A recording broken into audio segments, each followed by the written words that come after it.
Hello friends, দেখেছেন কি সুন্দর স্নান করছে। ছোটবেলায় কে কে এমন সুন্দর করে স্নান করেছেন একটু বলবেন। আমার তো এদের স্নান করা দেখে আমার ছোটবেলার কথা মনে পড়ে গেল। আমি কিন্তু গ্রামের মেয়ে, গ্রামেই বড় হয়েছি এবং গ্রামেই সাঁতার কেটেছি। এই যে ছোট মেয়েটি কলস নিয়ে, বুকে কলস নিয়ে যে সাঁতার কাটছে, একে দেখে আমার ছোটবেলার কথা মনে পড়ে গেল।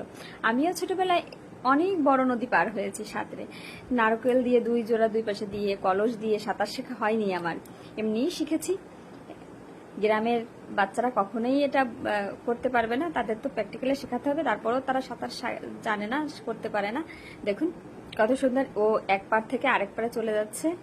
তিনজনই রয়েছে আমার স্টুডেন্ট, তিনজনই কি সুন্দর মজা করছে। গ্রামের মজাই তো এই গ্রীষ্মের সময় নদীতে স্নান করা, পুকুরে স্নান করাই তো মজা। ওরা যে কি মজা পাচ্ছে তা ওরাই বুঝতেছে, আর আমরা যারা দেখছি গরমে বসে বসে আমরা আমরা এর মজা বুঝবো না কখনো। আমার তো ইচ্ছা করছে যাই ওদের সাথে একটু ডুব দিয়ে আসি।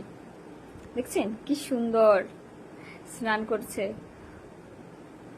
কে কে করেছেন এমন এমন ভাবে, কে কে সাঁতার শিখেছেন, কার কার সুযোগ হয়েছে এই শান্তিটা অনুভব করার, আমাকে একটু জানাবেন প্লিজ।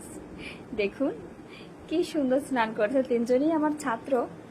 আমাকে দেখে আবার একটু ভয় পাচ্ছে, একটু লুকাচ্ছে।